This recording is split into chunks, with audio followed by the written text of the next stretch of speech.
రేయ్ ఆడు కూర్చోరా. సరే మా.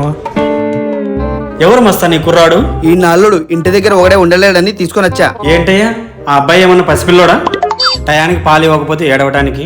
అయితే రా వచ్చి పాలు పట్టిద్దు.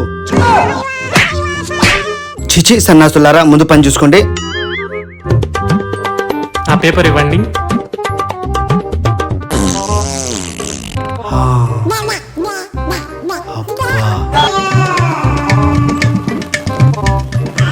స్టాంప్ అందుకోండి అంకుల్. ఏంటి అక్కడ బొమ్మల వర్షం సచ్చేలా ఉన్నాం. వచ్చినప్పటి నుండి చూస్తున్నా, నువ్వు చేసేం పనేం బాలేదు. మధ్యలో మానభంగం మోచేసినట్టు అలా నిలదీస్తున్నారేంటి? ఏ మనుషులు అన్నాక మానభంగలు అయ్యారా? మీరు మనుషులు కాదా? స్వేచ్ఛగా బతికే స్వేచ్ఛ హక్కు ఈ దేశం నాకు ఇచ్చింది. లేదంటే చెప్పండి, కోర్టుకెళ్ళి తెలుసుకుందాం. వద్దులే, పని చూసుకో. అదే